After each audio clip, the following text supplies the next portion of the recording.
Today we're going to unbox this Graco G-LOCK car seat. Hey everyone, welcome back to the Clueless Dad. Today we're going to unbox this Graco G-LOCK car seat. This is called a child and junior seat. So basically it's made for not a newborn, but basically any kid above 9 kilograms all the way up to 36 kilograms. They say it's basically 1 year all the way up to about 11 years. But of course the weight is the most important factor there.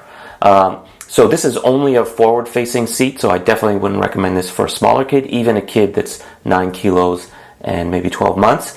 Definitely put that kid in a rear-facing seat. So up till now I've been using a Lehman car seat, which is a Japanese brand, and that one we used rear-facing until my kid was about 2 or so, and we had to basically switch it to front-facing because his legs are getting too long. So he's ready to graduate up to this, and I have a new baby who will continue to use that. So basically now we have to have 2 car seats in the back of our small Toyota here in Japan.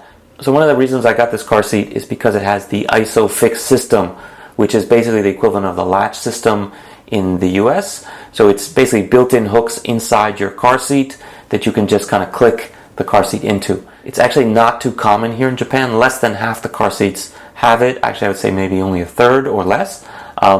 It's not that it's that new. I think it's required on cars less than 6 or 7 years old, but for some reason a lot of people are still going for the kind of loop the seatbelt in kind of car seats. So once I found out that they have it, and we got actually a new car recently, so I was like, screw that, we're going to the latch system, or in this case ISOFix. And that also means that I can take this car seat and use it in other cars relatively easily. So especially because we don't live full-time here in Japan, and now that we have multiple kids, having a car seat that you can get in and out a lot easier than trying to loop the seatbelt, definitely a plus. So anyway, enough talking, let's get this guy open, and I will come back and talk about the features once I've taken it out.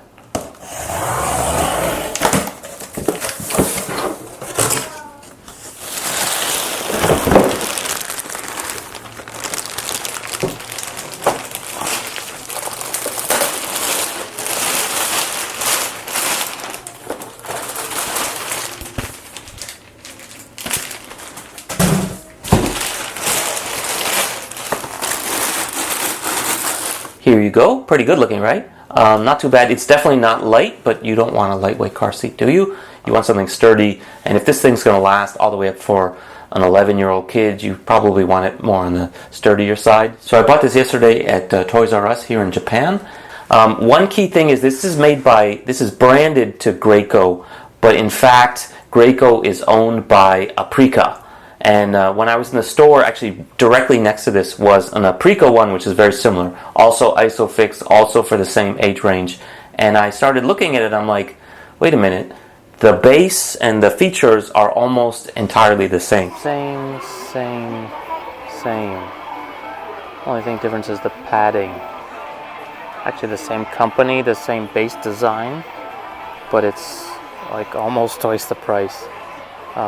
I mean, the padding is nicer, but yeah, this is the expensive part. I guess the G-LOCK smartphone, but that's only really for comfort on when you're sleeping on it. Doesn't really matter for the safety protection. That's still the same foam. This is actually pretty hard, but again, that's what you want for the safety. So yeah, I think I'm gonna get that one if I get it. So like this physical base plate is identical between the two. And the padding is different, the design is different, but ultimately like this feature in here where the seatbelt hooks is actually identical. So then I realized, okay, this is basically the same car seat with 2 different covers on it, and one is put with the Aprica brand and the other one is put with the Graco brand. But you know, ultimately the frame inside, the energy absorption padding inside, which is what actually helps you in a crash, that would most likely be identical. I can't imagine they're going to make much difference in that because it has the same safety rating, right?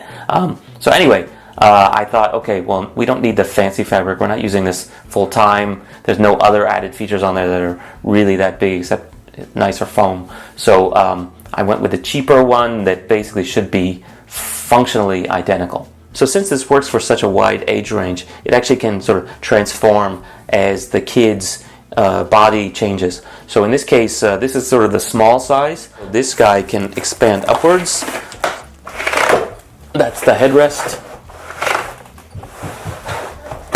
So this is kind of what it looks like for a bigger kid. And you see there's this red, I think you guys can see, there's these red latches in here. And that's actually for the seat belt to go through. So you take these straps off and you actually feed the car seat belt through here. And then there's also some red things here. That's actually sort of a loop that the seat belt can go in. And that can go across the kid's belt. So at that point it basically becomes a booster seat.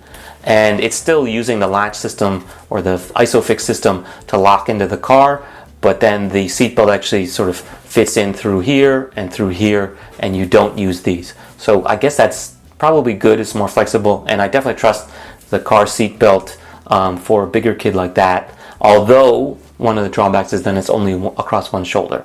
But if the kid's that big, probably fine. So one question I have is, at what point do you transition from these built-in belts to the normal car seat belt? So I'll do some research and put it up here.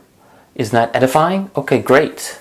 So here's a look at the back. I like the fact that it has these ventilation holes in the headrest and also the back. Since this is a front-facing seat, it also uses an additional latch. This is a strap which goes around the back of the seat and latches there, as well as the bottom of the seat. So for the forward-facing ones, you have to use these 3. For the rear-facing seats, most of them I think only use the 2, but don't quote me on that. Also, the cover can come off here, so hopefully not too difficult to remove. So aside from the car seat itself, the only other thing in the box is the G-LOCK manual, as well as these plastic brackets. So these are for the ISOFix anchors. So what these do is basically go onto the ISOFix latches like this, and it basically pushes the car seat cushions out of the way. So it's easy to get that latch in and out, especially when you're switching the car seat in the nighttime or whatever. It makes it way, way easier. So don't lose these, and if you're going to be switching a lot, basically keep it in the car all the time. One of the other things I like about this car seat is the fact that it actually can recline. Even though the back is fixed like this, you can pull on it and it will, yeah, you can see it there. So basically just the bottom of the seat is moving forward and the angle changes a little bit, but basically the back here stays stationary against the car seat. One other thing I forgot to mention in the box, there's also this Styrofoam Wedge, which is basically just a simple white wedge. And what it's actually for is if the car seat angle of the seat of the car is too far back, you can actually use this to wedge in there to keep it tight with the shoulder, with the back strap and the ISOFix. Here you can see the buckle. It's not too bad. It has metal, and it's the kind where you basically have to cross the 2 pieces and lock them together and then push in. And I can actually do it one-handed, so not too bad. With a struggling kid, maybe a little bit harder. Probably want to use 2 hands. Here's the padding on the straps. This is a little weird. Basically, there's this kind of sticky, tacky rubber on the back, and then Velcro on this side, and this goes on the top. I thought it actually should be the other way, because you want it to like sort of spread the load on your kid's shoulder, but I realized this is actually made for the kid's neck and face to lie on, especially if they fall asleep, right? So they want it to not chafe on that side. And this, I guess, is supposed to, I don't know, keep it from sliding off the kid's shoulder. I'm not sure why they would want this kind of tacky surface, but it's there. This piece of padding basically just covers the back. As you guys saw, when you slide this thing up and down, that piece stays stationary as the back moves in and out. So yeah, it's kind of just there. What else do we want to see? So that's where the seat belts lock in when you're using the full seat belt. This is sort of typical for most car seats. There's a button in here. You push that. If you want to tighten these shoulder straps, you basically just pull on this strap, and you can see the button in there. And in this case, it snaps in here so it doesn't dangle loose. Here on the front, this is the lever for locking and unlocking the ISOFix.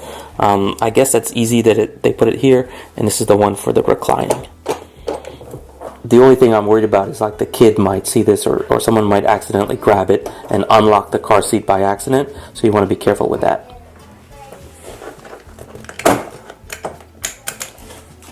Where's your car seat?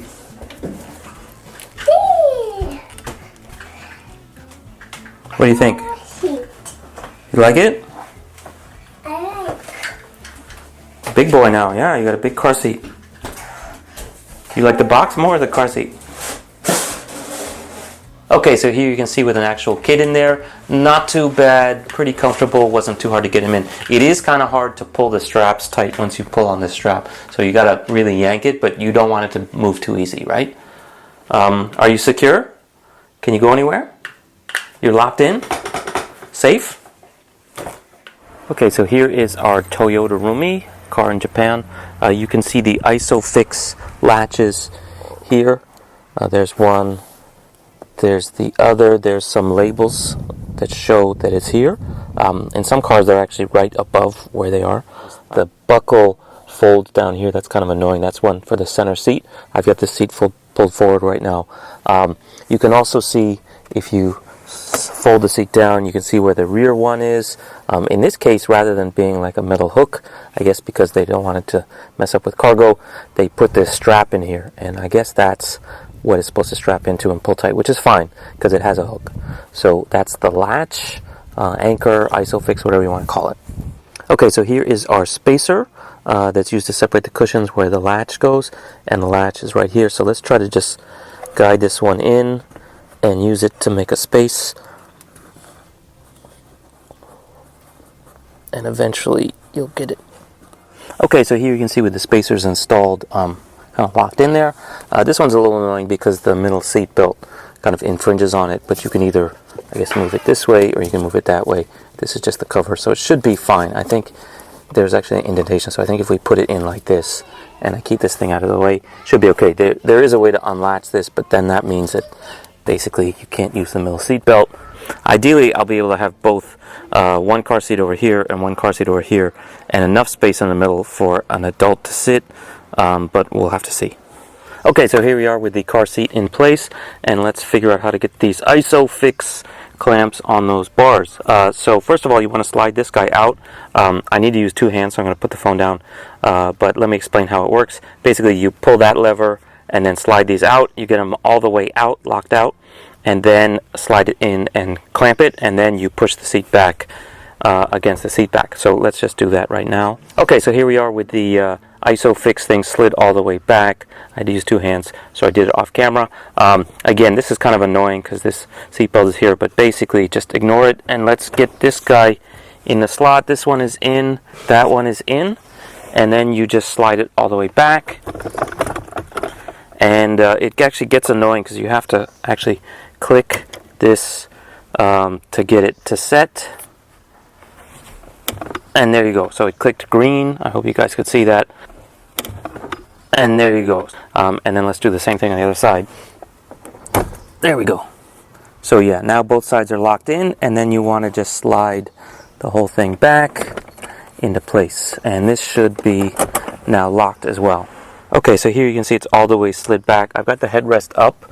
You can probably definitely want to pull that out. Okay, and here it is with the headrest out, and let's pull this guy down. And basically this is the bag with the extra slack, but let's switch to the back. Okay, so here we are in the back. I've got the latch, ISOFix, whatever, top one extended. Here's the hook, and that's got to go around this anchor, which is actually this strap loop. So I'm going to need two hands to do that. Okay, and then once you've got it in, you basically just pull that, and I guess that's what the green is. You want to make sure that it's tight enough that that stays green, like that. So, hopefully not too tight on the seat, won't leave a mark, but you want it to be tight. And then, so here we are with the tightened back part. So it looks good, right? So this is nice and flush, it's all flat. These things are locked in, they're nice and green. But what is the problem? Oh, actually there's space here. So as you can see, the seat is not actually the right shape. This angle doesn't match the angle of the seat, but we have a solution because these seats actually are adjustable. So I can recline them forward and back with these straps, so let's do that. Okay, so now you can see I moved it forward a little bit. The back is still flat, the bottom is still flat, so pretty good, and I still have space for the seat belt, which I guess is okay. I'll probably still leave it here while the seat isn't being used, but someone could actually wear it if they needed to. Okay, so that's basically it. Okay, here's his first attempt at sitting on his own. Did you undo the latch?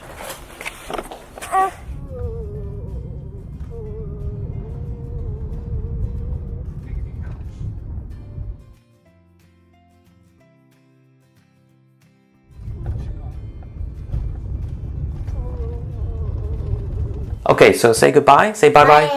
Bye-bye. Check out other videos. Leave a comment. Give us a thumbs up, etc. And see you next time. Bye. Bye. Bye. Good boy. Okay, let's go.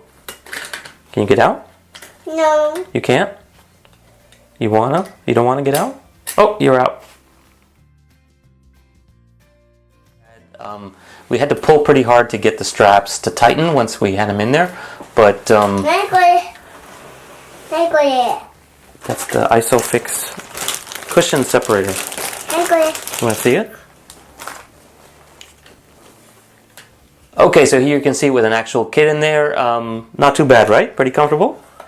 It does kind of rattle if you really yank on it a lot. So hopefully he doesn't do that too much. But I think that's mostly the latch system also on the back. Oh, you're locked in? You can't get out? That's good, right? Aprica does just as well as the Graco. What, you want to go out? For more... Okay, hold on a second. Okay, so that's it for... Okay, so that's it for today. Say goodbye. Say goodbye-bye. Say bye-bye. Definitely check out other videos. Consider subscribing and let us know what you think. Graco G-LOCK car seat. This is a child and junior seat. It's basically rated for anything from... It's a camera. Yeah, it's you on the camera. It's you on the camera. You. It's you on it. It's the box. It's the box. It's your shirt.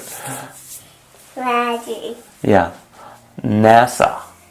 What letters on there? N-A-S-A. NASA. NASA, yeah. Okay, good. Watch that. Hey, just sit down here. No, let's watch the guy on the video. Don't you want to watch that dump truck video? It's like a dump truck video. It's a dump truck video. Okay. Yeah, on the screen. Look, it's moving. 3, 2, 1. On the screen. You don't see it? Right there. Right there. On the screen. You don't see the dump truck? Hey everyone, welcome. The truck is right there. Right there. Shh, you gotta be quiet, otherwise you can't hear it. Having the stroller with me all the time up in the overhead bin. As soon as we get off the plane, pull it out, unfold it, and walk off. Literally that could save you 15-20 minutes right there.